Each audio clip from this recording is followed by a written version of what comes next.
Welcome to bird media. నేను మీ పవన్ కృష్ణమూర్తి. ఈరోజు ఎక్కడ చూసినా మాట్లాడుకునేది ఒకదాని గురించే. 3 రోజుల క్రితం ప్రెస్ మీట్ పెట్టి మొదలుపెట్టిన మావిగన్ జగన్మోహన్ రెడ్డి గారి సరికొత్త రాజధాని ప్రకటన. సోషల్ మీడియా ట్రోలింగ్ అవుతోంది, ఇష్టం వచ్చినట్టు చెప్తున్నారు. దానికి లాజికల్గా అటు పేర్ని నాని కావచ్చు, అంబటి రాంబాబు కావచ్చు, మార్గాని భరత్ కావచ్చు, ఇలాంటి వాళ్ళందరూ వచ్చి, అలాగే కొంతమంది ఆస్థాన విద్వాంసులు వచ్చి చెప్పేటువంటి మాట ఏంటంటే హెచ్ఎండిఏ, తుడా, జిహెచ్ఎంసి ఇలాంటివన్నీ ఎగ్జాంపుల్స్ చెప్తూ మావిగన్ అంటే తప్పే ఉంది అని అంటున్నారు. సరే, అది కూడా ఒక రకంగా కరెక్ట్ అనిపించినప్పటికీ కూడా దాంట్లో ఉన్నటువంటి లోటుపాట్లు ఏంటి, ఎందుకని చెప్పి ట్రోలింగ్ జరుగుతోంది, ట్రోలింగేనా, దీని వెనకాల ఇంకా ఏమైనా వ్యూహాలు ఉన్నాయి అనేది let us break it down in this video. Point wise మనం మాట్లాడుకుందాం. ఫస్ట్, నెగిటివ్ ఓటింగ్ పోగొట్టుకునేటువంటి ప్రయత్నం. వాస్తవం, జగన్మోహన్ రెడ్డి గారు అమరావతికి వ్యతిరేకం కాదు అంటూనే అక్కడ 34,000 ఎకరాల్లోనూ లేదంటే ఇంకా తీసుకొచ్చేటువంటి ఎకరాల్లో ఇంకా సేకరణలో వీటన్నిటికీ సంబంధించి మాట్లాడుతూ ఇంత ఖర్చుతోటి రాజధాని అవసరమా, పోర్ట్ ఉంది, అక్కడి నుంచి హైవేలు ఉన్నాయి, కావాల్సిన 4 బిల్డింగ్లేగా, ఇంకేం కావాలి అనేటువంటి విధంగా మాట్లాడుతున్నారు ఒక పక్కన. అట్ ద సేమ్ టైం దీంట్లో అంతర్లీనంగా ఉన్నటువంటి పాయింట్ని మనం చూసుకున్నట్లయితే ఈ నెగిటివ్ ఓటింగ్ అనేది ఏదైతే మన కోల్పోయినటువంటి సీట్లు అవన్నీ ఉన్నాయో, మళ్ళీ ఆ మచిలీపట్నం, కృష్ణా, గుంటూరు బెల్ట్ని మొత్తాన్ని కూడా క్లియర్ చేసుకోవాలి అనేటువంటి ఒక ఆలోచన, మళ్ళీ అక్కడ పాగా వేయాలి, ఒక సెంటిమెంట్ని అక్కడ రగిలించాలి.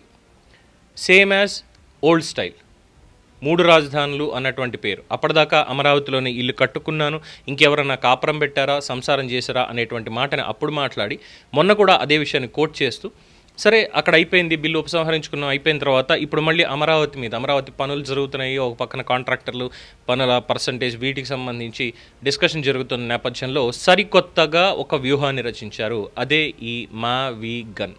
మచిలీపట్నం కారిడార్ దగ్గర నుంచి ఇటు గుంటూరు వరకు ఇలా తీసుకెళ్ళాలి, 110 కిలోమీటర్లు చేస్తే సరిపోదా, ఇంకెంత కావాలి అనేటువంటి ఒక ఆలోచన అక్కడ తీసుకొచ్చి, ఇప్పుడు మచిలీపట్నం వాళ్ళలో అమరావతినా రాజధాని, అదేదో విజయవాడనో ఇంకో దాన్నో పెట్టచ్చు కదా అనే స్థాయిలో చర్చ జరిగే ఒక పాయింట్ని అక్కడ ఎస్టాబ్లిష్ చేశారు అంటున్నారు. Then next, Amaravati real estate. Jaganmohan Reddy గారికి సుతరామో అమరావతిలో ఆ భూముల విలువ పెరగకూడదు, పెట్టుబడులు ఇక్కడ ఎవరు పెట్టకూడదు అనేటువంటి ఆలోచన ఉందా? ఇదే డిస్కషన్ జరుగుతోంది. అమరావతిలో పెట్టుబడులు పెడితే అమరావతి భూములకు అక్కడ వాల్యూ పెరుగుతుంది, రైతులు లాభపడతారు. అదానికి ఇష్టం లేదు అన్నది చాలామంది బయట చెప్తున్నటువంటి మాట. మరి జగన్మోహన్ రెడ్డి గారి వాస్తవం ఎలా ఉంది? అమరావతికి మేము మద్దతు ఇస్తున్నాము, అమరావతికి మేము వ్యతిరేకం కాదు అంటూనే రేపన్న రోజు ఒక భరోసా లేకపోతే పెట్టుబడిదారులు ఇబ్బంది పడతారు. వాళ్ళు అడుగుతున్నారు అమరావతి రాజధాని కాదా అని అడుగుతుంటే, ఇప్పుడు చట్టబద్ధత పార్లమెంట్లో ఆల్రెడీ వచ్చింది, రాష్ట్రపతి గెజెట్ రేపు ఎల్లుండి రిలీజ్ అవుతుంది. కానీ రియల్ ఎస్టేట్కి సంబంధించి ఏంటి, ప్రభుత్వం రియల్ ఎస్టేట్ చేస్తుందా లేదా అనేది పక్కన పెడితే, అమరావతి ప్రాంతానికి సంబంధించి ఒక ఎకోసిస్టమ్ ఏర్పడి కంపెనీలు అక్కడికి రావడము, ఇతరత్ర ఉండడం, ఇవన్నీ జరుగుతున్నప్పుడు, ఎస్టాబ్లిష్మెంట్స్ అన్నీ ఒక్కొక్కటిగా అవుతున్నప్పుడు, పనులు శరవేగంగా పూర్తవ్వాలి అని చెప్పి కంకణం కట్టుకుని పనులు చేయిస్తున్నప్పుడు, మిగతా ప్రాంతాల్లో చుట్టుపక్కల ప్రాంతాల్లో అయినా, ఎందుకంటే దీనికి ఎగ్జాంపుల్ కూడా చెప్తున్నారు విశ్లేషకులు చాలామంది ఏంటంటే, హైదరాబాద్ 400 ఏళ్ల చరిత్ర ఉంది, నవాబులు పరిపాలించినటువంటి సిటీ అంటే, హైటెక్ సిటీ ముందు, హైటెక్ సిటీ నిర్మాణం తర్వాత హైదరాబాద్ను ఒక్కసారి ఇమాజిన్ చేసుకోండి అనేటువంటి ఒక చర్చ కూడా వస్తుంది. హైటెక్ సిటీ నిర్మాణం జరిగింది, దాని తర్వాత రియల్ ఎస్టేట్ భూమి ఇప్పుడు ఏ విధంగా ఉంది, ఈ 24 ఏళ్ల కాలంలో ఎలా ఉంది, 24-26 ఏళ్ల కాలంలో ఎక్కడ చూసినా. ఇప్పుడు కోకాపేటలోనే హైటెక్ సిటీకి కూతవేటు దూరంలో, కేవలం ఒక 5-6 కిలోమీటర్లు లేదు 10 కిలోమీటర్ల దూరంలో ఎకరం 150 కోట్లు పలుకుతుంది. అంటే ఒక లెవెల్ ఆఫ్ డెవలప్మెంట్ అనేది ఎస్టాబ్లిష్ అయ్యి దాని తర్వాత కంటిన్యూస్ ప్రాసెస్లో వెళ్తుంది. సో ఇక్కడ చాలామంది చెప్పేది ఏంటంటే, అమరావతిలో కూడా ఈ విధమైనటువంటి డెవలప్మెంట్ ముందు అసలు నిర్మాణాలు పూర్తయితే ఆ తర్వాత ఒక్కొక్కటిగా భవిష్యత్తులో, ఎందుకంటే ఒక్క రోజులో అయ్యేటువంటి పని కాదు అనేది అక్కడ భూములు ఇచ్చినటువంటి రైతులు కూడా మాట్లాడుకుంటున్నారు. కానీ ఇక్కడ జగన్మోహన్ రెడ్డి గారి ఆలోచన దీంట్లో ఏంటంటే, అమరావతి రియల్ ఎస్టేట్ విలువ పెరగకూడదు, కంపెనీలు వస్తే ఆటోమేటిక్గా విలువలు పెరుగుతాయి, తర్వాత భూములు ఇస్తారా లేదా అనేటువంటిది తర్వాత విషయం, ముందు అక్కడ విలువ అనేది పెరగకూడదు, పెట్టుబడిదారులు ఎవరు కూడా రాకూడదు అనేటువంటి ఒక ఆలోచనే ఉంది దీని వెనకాల అని చెప్పి అంటున్నారు. అదిగాక ఈ మావిగన్ తీసుకొచ్చింది ఏంటంటే, ఈ 110 కిలోమీటర్లలో నీకు అన్ని నేషనల్ హైవేల దగ్గరలో ఉన్న ఈ పోర్ట్ కనెక్టివిటీ ఉంది, ఇంకెంతకు మించి ఏం కావాలి, ఇక్కడ మొత్తం విలువ పెరుగుతుంది కదా. అంటే అక్కడ ప్రజల మైండ్ సెట్లోకి ఒక పాయింట్ని ఎలా ఎస్టాబ్లిష్ చేస్తున్నారు అంటే, అమరావతిలో విలువ పెరగదు, ఇప్పుడు నేను చెప్పాను కాబట్టి ఇక్కడ విలువ పెరుగుతుంది, ఖచ్చితంగా ఇది పెరగాల్సినటువంటి ప్రాంతం అని ఒకటి డిసైడ్ చేస్తున్నారు అని అభిప్రాయపడుతున్నారు చాలామంది. దెన్ కమింగ్ టు నెక్స్ట్, పైకి సమర్థన, లోపల అదే మైండ్ సెట్. ఇందాక చెప్పుకున్నది సిమిలర్ టు దిస్ పాయింట్. పైకి సమర్థిస్తున్న అమరావతికి మేము వ్యతిరేకం కాదు అని అంటున్నారు. వాళ్ళకి సంబంధించినటువంటి వాళ్ళే విడిపోయి, వైసీపీలోనే నేతలు సగం మంది విడిపోయి, ఒకళ్ళేమో అమరావతికి మద్దతుగా మాట్లాడతారు, ఇంకొకళ్ళేమో ఈ మావిగన్ అంటే ఇది అని చెప్పి మాట్లాడతారు. మరి అవగాహన లోపం అనుకోవాలా, లేదంటే లోపల మైండ్ సెట్ అంటే కొంతమందితోటి నార్మల్గా మాట్లాడిస్తూ పైకి, ఇంకొంతమందితోటి అసలైనటువంటి పాయింట్ ఇదే అని ఎస్టాబ్లిష్ చేసేటువంటి ప్రయత్నమా? The same thing happened in 2019 also. ఇంకా మాట్లాడితే దానికంటే ముందు అమరావతి ప్రకటన వచ్చిన వెంటనే చేసినటువంటిది.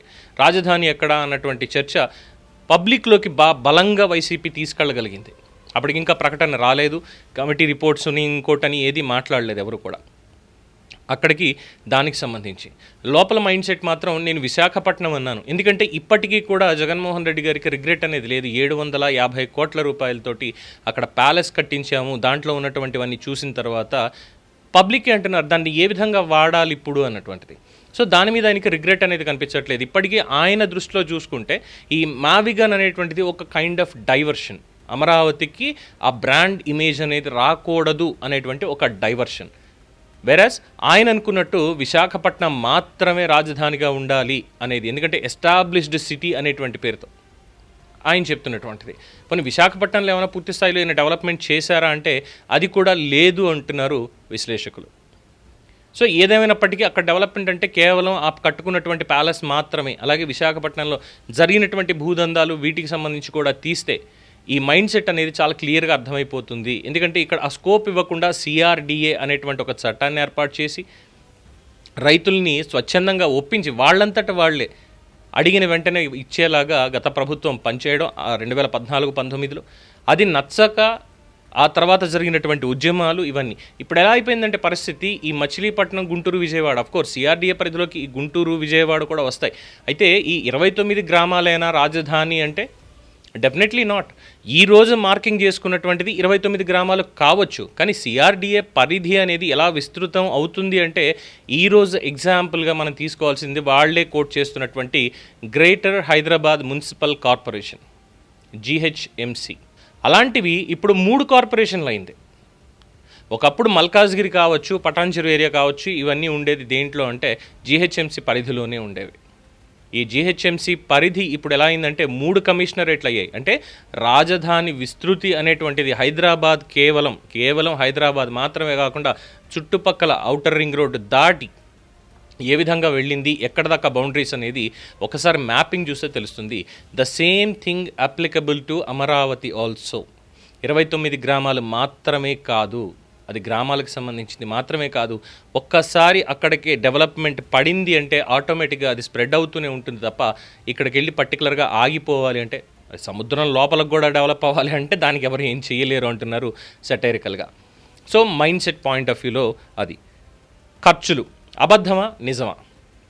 జగన్మోహన్ రెడ్డి గారు ఎస్టాబ్లిష్ చేస్తున్నటువంటిది ప్రజల్లోకి బాగా తీసుకెళ్తున్నటువంటి పాయింట్ ఒకటి ఉంది. అండ్ అఫ్ కోర్స్ దానికి సంబంధించి ప్రభుత్వం నుంచి కూడా ఎక్స్ప్లెనేషన్ అనేది సోషల్ మీడియాలో ఏదో అవుతోంది తప్ప, ఎందుకంటే టెండర్ నోటీసులు, టెండర్లో కాస్ట్ ఎంత అవుతుంది, ఇవన్నీ ఎగ్జాంపుల్స్ తీసుకొచ్చారు. ఢిల్లీలో క్యాపిటల్ విస్టా, దానికి సంబంధించి ఎంత ఖర్చు అవుతోంది, అలాగే సెక్రటేరియట్ తెలంగాణ, దానికి ఎంత ఖర్చు పెట్టారు, పర్ ఎస్ఎఫ్టీ ఎంత అయింది, అండ్ మిగతా ఇవన్నీ చెప్తూ అమరావతిలో పర్ ఎస్ఎఫ్టీ ఎంత అవుతుంది అని చెప్పి ఏకంగా 12,000-14,000 రూపాయలు కోట్ చేస్తున్నారు అని చెప్పి వేగ్గా ఒక ఇన్ఫర్మేషన్ పాస్ చేస్తున్నారు అని చెప్పి దాని మీద నెగిటివిటీ అనేది వస్తుంది. మరి ఈ ఖర్చులు నిజమా కాదా అని చూస్తే ఎస్, ఈ ఖర్చులు నిజం కాదు అన్నదే ప్రభుత్వం నుంచి, ప్రభుత్వ డాక్యుమెంట్స్ ప్రకారం మనకి తెలుస్తున్నటువంటి ఒక అంశం.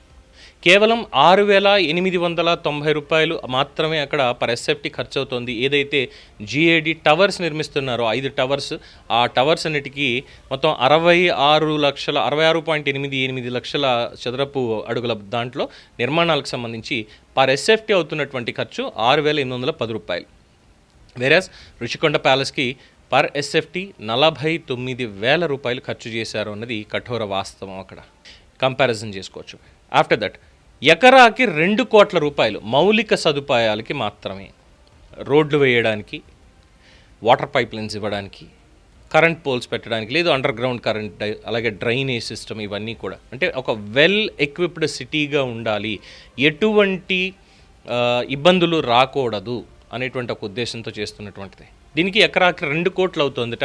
వెరస్ 1,00,000 ఎకరాలకి 2 లక్షల కోట్లు అవుతుంది అని చెప్పి జగన్మోహన్ రెడ్డి గారు and the team they are spreading this news. Is this correct? 2 లక్షల కోట్లు అవుతుందా నిజంగానే? ఏ లెక్క ప్రకారం చూసుకున్నా 2 లక్షల కోట్లు అయ్యేటువంటి పరిస్థితి లేదు. It's a self sustained city అని ప్రభుత్వ వర్గాల నుంచి ముందు నుంచి చెప్తూనే ఉన్నారు, అలాగే విశ్లేషకులు చాలామంది చెప్తున్నారు. కానీ ఈ తప్పుడు ప్రచారం అనేటువంటి పాయింట్లో ఏకంగా 100 అడుగుల లోతులో పునాదులు వేయాల్సి వస్తుంది బిల్డింగ్స్కి అంటే ఏ బిల్డింగ్ కట్టినా కూడా అక్కడ 100 అడుగుల లోతు తవ్వాల్సిందేనా? ప్రాక్టికల్గా అది ఫీజిబుల్ అవుతుందా? తర్వాత వరదలు అంటున్నారు, దానికి ఒక పెద్ద కాలువ 3,000 కోట్లతోటి తవ్వారు, మొత్తం ఈ ఫ్లడ్స్ ఇవన్నీ రాకుండా. అంటే దానికి ఆల్రెడీ గతం నుంచి మనం చూస్తూనే ఉన్నాం, వరదల్లో మునిగిపోయిన అమరావతి అని చెప్పని. గత సంవత్సరం పడినటువంటి వర్షాలు మనం చూస్తే బుడమేరు పొంగినప్పుడు కానీ, బుడమేరు హెడ్ రెగ్యులేటరీ దగ్గర నుంచి, లాక్స్ దగ్గర నుంచి వచ్చినటువంటి నీరు కానీ, మధ్యలో ఎన్క్రోచ్మెంట్స్ అనేటువంటి పాయింట్ కూడా ఉంది. కబ్జాలు విపరీతంగా జరిగాయి. సింగ్ నగర్ వరకు కూడా మొత్తం తీస్తే కబ్జాలు విపరీతంగా చేశారు. దాంతో ఫ్లోకి అడ్డగట్టబడి విజయవాడ నగరం దాకా వాటర్లో వచ్చేసాయి. సింగ్ నగర్ ఇవన్నీ కూడా మునిగిపోయాయి అని చెప్పి దాన్ని క్లియర్ చేసుకోవాలి. ఎగ్జాక్ట్గా లాస్ట్ ఇయర్ ఇదే పాయింట్ ఎస్టాబ్లిష్ అయింది. హైడ్రా ఏదైతే స్టార్ట్ చేశారో హైదరాబాద్లో, అదే రకంగా ఆంధ్రప్రదేశ్లో కూడా స్టార్ట్ చేయండి, ఈ ఎంక్రోచ్మెంట్స్ని తొలగించండి అని చెప్తే నిమ్మల రామానాయుడు గారు కావచ్చు, మున్సిపల్ మినిస్టర్ నారాయణ గారు కావచ్చు, ఇది చాలా సెన్సిటివ్ ఇష్యూ, ఇప్పుడు జాగ్రత్తగా డీల్ చేయాలి, సో ప్రజలందరూ కూడా సంయమనంగా ఉండాలి, అట్ ద సేమ్ టైం ప్రభుత్వానికి సహకరించాలి అన్నటువంటి పాయింట్ని తీసుకొచ్చారు అక్కడికి. అది ఒకటి. సో వరదల్లో మునిగిపోతుంది అనేటువంటి ఒక ప్రచారం తప్ప, బ్యాక్ వాటర్ వచ్చినప్పుడు, వరద బాగా ఎక్కువ వచ్చినప్పుడు, అంటే సంవత్సరం మొత్తం కురవాల్సినటువంటి వర్షం కేవలం ఒక 5 రోజుల్లోనో 6 రోజుల్లోనో కురిస్తే ఎలా ఉంటుంది పరిస్థితి? అంటే మామూలుగా ఒక సగటు మనిషి 15 రోజుల్లో తినాల్సినటువంటి ఫుడ్ని ఒకరోజే తినేస్తే ఏమవుతుంది? సో ఆరో సిచ్యువేషన్ కూడా అదే అనేది విశ్లేషకుల అభిప్రాయం. సో ఇందులో ఎటువంటి వాస్తవాలు సరిగా లేవు. Maybe or may not be, కొన్ని చోట్ల పట్టించుకోకపోయి ఉండొచ్చేమో, ఆ అలసత్వం అనేటువంటి పాయింట్ని ఎస్టాబ్లిష్ చేస్తున్నారు ఈవెన్ లోకల్స్ కూడా.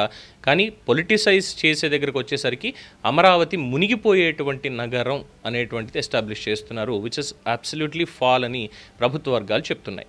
మరి ఇక్కడ ఎవరిది నిజం అనుకోవాలి? And the next point, social media trolling impact. Social మీడియాలో ట్రోల్ చేస్తున్నారు కానీ జగన్మోహన్ రెడ్డి ట్రాప్ ఇది అని చాలామంది అంటున్నారు.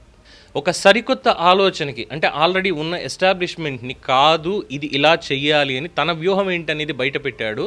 దీంట్లో సోషల్ మీడియా, అధికార పక్షానికి సంబంధించిన అన్ని పార్టీల సోషల్ మీడియాలు పడి దాన్ని ట్రోల్ చేసుకుంటూ వెళ్తున్నాయి. కానీ వాస్తవంగా చూస్తే అమరావతి కోర్ క్యాపిటల్ ఏరియాని తీసుకున్నప్పుడు, అట్ ద సేమ్ టైం ఏ మావిగన్ అనేటువంటి పాయింట్ తీసుకున్నప్పుడు, రోడ్డుకి దగ్గరగా ఉన్నదాన్ని వదిలేసి మీరు ఎందుకు లోపలికి ఎక్కడికో తీసుకెళ్ళి కడుతున్నారు అని ఎస్టాబ్లిష్ చేయాలి అనుకున్నదే ఆయన సిద్ధాంతంగా కనిపిస్తోంది అనేది చాలామంది వ్యక్తీకరిస్తున్నటువంటి అభిప్రాయం. And after that mapping okay, మరి క్లారిటీ ఎక్కడ? జగన్మోహన్ రెడ్డి గారు అన్నట్టు నిజంగా మ్యాపింగ్ బాగానే ఉంది. 110 కిలోమీటర్లు మచిలీపట్నము, అలాగే విజయవాడ, గుంటూరు అన్నారు, ఫైన్. అంటే ఈ 3 ఏరియాలని, ఈ 110 కిలోమీటర్లని ఐడెంటిఫై చేసేసి ఇదే క్యాపిటల్ అని చెప్పి అది మ్యావిగన్నా ఇంకోటి ఏం పెడతారో అది పెట్టేస్తే అయిపోయినట్టేనా? అంతేనా? అంటే ఆయన ఉద్దేశంలో రాజధాని అంటే ఎక్కడ, అంటే ముఖ్యమంత్రి ఎక్కడ ఉంటే అదే రాజధాని. అది ఎలా పాసిబుల్ అవుతుంది? How it is possible? అధికార వర్గాలు ఆయనతోటి వెళ్ళాలి, చీఫ్ సెక్రటరీ కావచ్చు, కార్యదర్శులు కావచ్చు, వీళ్ళు ఎక్కడికైనా వెళ్ళి ముఖ్యమంత్రి బస్సులో ఉన్నారా, కారులో ఉన్నారా, హెలికాప్టర్లో ఉన్నారా, వెళ్తారు, మాట్లాడుకుంటూ కొన్ని డెసిషన్స్ తీసుకుంటారు. ఏరియల్ సర్వే చేస్తూ అందరూ నా దగ్గరే ఉన్నారు కదా, ఇమీడియట్గా నేను ఒక డెసిషన్ తీసుకుంటాను, అందరూ అప్రూవ్ చేసేయండి ఇక్కడ అంటే ఆకాశంలో ఉందనుకోవాలా రాజధాని? Which is again controversial. అది అక్కడికి అవుతోంది.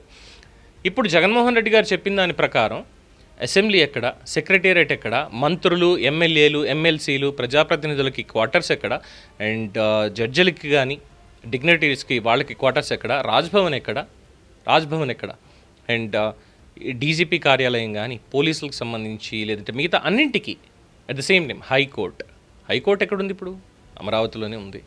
మరి ఇప్పుడు దాన్ని తీసుకెళ్ళి మ్యావిగన్లో ఎక్కడ పెడతారు? ఇది చాలా మంది అడుగుతున్నటువంటి ప్రశ్న. దీనికి సమాధానాలు లేవు. కేవలం పేరుతో మాత్రమే, అంటే ట్రోలింగ్ అంతా పేరుతో మాత్రమే జరుగుతోంది. ఆలోచనతో కాదు. ఎందుకంటే గేట్ వే ఆఫ్ అమరావతి అనేది మచిలీపట్నంలోనే ఉంది. అక్కడి నుంచే స్టార్ట్ అవుతుంది, స్ప్రెడ్ అవుతూ వెళ్తుంది. రాజధాని నగరం అనేది 9 నగరాలుగా దాన్ని నిర్మిస్తాము అని అంటున్నారు. పెట్టుబడులు వస్తాయి, పెట్టుబడులు రావాలి, వాళ్ళకంటే ఒక భరోసా కావాలి అని ముఖ్యమంత్రి గారు చెప్తున్నారు. దాన్ని దెబ్బతీసేటువంటి విధంగా సోషల్ మీడియాలో అటు సైడ్ నుంచి అవుతున్నటువంటి ట్రోలింగ్స్ కావచ్చు, ఇవన్నీ కావచ్చు. సో ఈ క్లారిటీ లేకుండా చేసేటువంటివి, ఎక్కడుండాలి ఏంటనేది. కేవలం రోడ్డు పక్కనే ఉంది కదా అంటే రోడ్డు పక్కనే ఉండడం మాత్రమే కాదు, నగరాలకు సంబంధించి నిర్మాణం చేయాలి అంటే. ఎందుకంటే ఎగ్జాంపుల్ తీసుకుంటే ఇప్పుడు హైదరాబాద్ ఉంది. హైదరాబాద్ అనేది greater city, already well developed. ఇప్పుడు కంప్లీట్గా చూస్తూ ఉంటే మ్యాన్హాటన్లో ఉన్నామా, న్యూయార్క్లో ఉన్నామా అన్నట్టు అనిపిస్తూ ఉంటుంది అక్కడ ఎస్టాబ్లిష్మెంట్స్, వీటన్నిటికి పెట్టుబడులకు సంబంధించి. ఆ రోజు కూడా ఎగ్జాంపుల్ చూసుకుంటే అంటే ఈ వికేంద్రీకరణ దగ్గరికి హైటెక్ సిటీ ఏదైతే సైబర్ టవర్స్ నిర్మించారో అక్కడి నుంచి చూసుకున్నప్పుడు ఐటీ కంపెనీస్ ఏ విధంగా వచ్చాయనేది. అక్కడి నుంచి మీరు గచ్చిబౌలి వెళ్తే first IRDA, insurance regulatory development authority, అది దాటి ముందుకు వెళితే ISB, Indian school of business, అదే ఏరియాలో ICICI బ్యాంక్ లాంటి దిగ్గజం వాళ్ళ పెద్ద ఇది పెట్టుకున్నారు. అది ఒకటి. ఇలా చెప్పుకుంటూ వెళ్తే చాలా ఉన్నాయి. అంటే అక్కడే డెవలప్మెంట్కి ఎలా ఉండాలి అనేది. ఇప్పుడు రేవంత్ రెడ్డి గారి హయాంలో అక్కడ ఫ్యూచర్ సిటీ రాబోతుంది. ఎందుకంటే దీనికి ఎక్స్పాన్షన్, హైటెక్ సిటీకి సైబరాబాద్కి ఎక్స్టెన్షన్. మరి ఇప్పుడు ఆ నగర నిర్మాణం కూడా మరి ఏమనుకుంటాం? అమరావతితో పోలిస్తే మరి ఇక్కడ కూడా వచ్చేసరికి SFTకి అక్కడ 12,000 అన్న ఆరోపణ ఉంది. ఇక్కడ వచ్చేసరికి ఎకరం 150 కోట్ల రూపాయలు అన్నప్పుడు, మళ్ళీ రేపొద్దున ఇబ్బంది అవ్వకూడదు అన్నప్పుడు దీనికి ఇంకెంత అవుతుంది? సో నగర నిర్మాణం దగ్గర ఏం ఆలోచించాలి, ఏం చెప్పాలి ప్రజలకి అనేది చాలా ఇంపార్టెంట్ అంటున్నారు ఈ మ్యాపింగ్ అన్న పాయింట్ దగ్గరికి వచ్చేసరికి. అండ్ ఫైనల్లీ నాడు నేడు రేపు. నాడేమో 13 జిల్లాల చిన్న రాష్ట్రంగా ఉంది కాబట్టి, ఏ ప్రాంతానికి ఇబ్బంది కలగకూడదు కాబట్టి, ఏ ప్రాంతంలోనూ చిచ్చు పెట్టకూడదు కాబట్టి అమరావతిని రాజధానిగా అంగీకరిస్తున్నాము అని చెప్పారు. ఫైన్, అయిపోయింది. పనులు జరుగుతుంటే జరిగినటువంటి విషయాలు ఇవన్నీ అందరూ ఇప్పటికీ చెప్పుకుంటూ ఉంటారు. అమరావతి ఉద్యమం ఎందుకు జరిగింది అనే దాని మీద తర్వాత పాయింట్. మారిన తర్వాత అసెంబ్లీలో ప్రకటన, రాష్ట్రం భగ్గుమంది. విశాఖపట్నం రాజధాని, అమరావతిలో శాసన వ్యవస్థ ఇక్కడే ఉంటుంది, న్యాయ వ్యవస్థ మొత్తం తీసుకెళ్లి కర్నూలులో పెడతా ఉన్నారు. కోర్టు వాళ్ళు ముట్టికాయలు వేసేసరికి దాన్ని ఉపసంహరించుకున్నారు. అమరావతి కాదు రాజధాని, విశాఖపట్నమే రాజధాని అని మాట్లాడారు. అయిపోయింది. ఎన్నికల్లో దాన్ని ప్రజలు యాక్సెప్ట్ చేయలేదు కాబట్టి కనీసం మ్యాండేట్ కూడా రాలేదు. కేవలం 11 సీట్లకే పరిమితం అయ్యారు అక్కడ. అవ్వడంతో పాటుగా ఇప్పుడు ఈ 2 ఏళ్ల తర్వాత ఇదేదో అధికారం కోల్పోయిన తర్వాత రాజధానిలో ఈ డీఫారెస్ట్రేషన్ ఏదైతే స్టార్ట్ చేశారో అప్పుడే ఈ ప్రెస్ మీట్ ఏదో పెట్టి చెప్పి ఉంటే, అంటే the timing also very important right, అప్పుడే చెప్పి ఉంటే ప్రభుత్వానికి నిజంగానే ఒక మంచి సలహా ఇచ్చుండేవారు అన్న ఆలోచన వచ్చేది. కానీ ఇప్పుడు ఎలా అయిపోయిందంటే ఒక పక్కన పనులు జరుగుతున్నాయి, ఒక పక్కన చాలా కాంట్రాక్ట్స్ ఇవన్నీ అవుతున్నాయి, కంపెనీలు రాబోతున్నాయి. క్వాంటమ్ వ్యాలీ అనేది అమరావతి క్వాంటమ్ సిటీగా నిలవబోతోంది దేశంలోనే మొట్టమొదటిగా. రేపు 14వ తేదీన మొట్టమొదటి క్వాంటమ్ కంప్యూటర్ ఆవిష్కరణ జరగబోతోంది అక్కడ. ఎవరైతే రీసెర్చ్ స్కాలర్స్ అండ్ స్టూడెంట్స్ వీళ్ళందరికీ యూజ్ చేసుకోవడం కోసం. మరి అలాంటి సమయంలో ఇప్పుడు వచ్చి వి గన్ అని మాట్లాడుతూ ఉంటే నిజంగానే చాలా ఇబ్బందికరంగానే ఉంది అంటున్నారు చాలామంది. ఈ చెప్పేదేదో అప్పుడే చేసి ఉండొచ్చు కదా, 3 రాజధానులు అన్న పేరుతోటి ఏ ప్రాంతానికి అన్యాయం జరగకూడదు అన్న ఆలోచనే ఉంటే ఎక్కడికక్కడ ఉన్న వాటిని కనెక్టివిటీ పెట్టుకొని నిర్మాణాలు చేసి ఉండొచ్చు కదా అన్నటువంటి ప్రశ్న ఇక్కడ ఉత్పన్నమవుతోంది.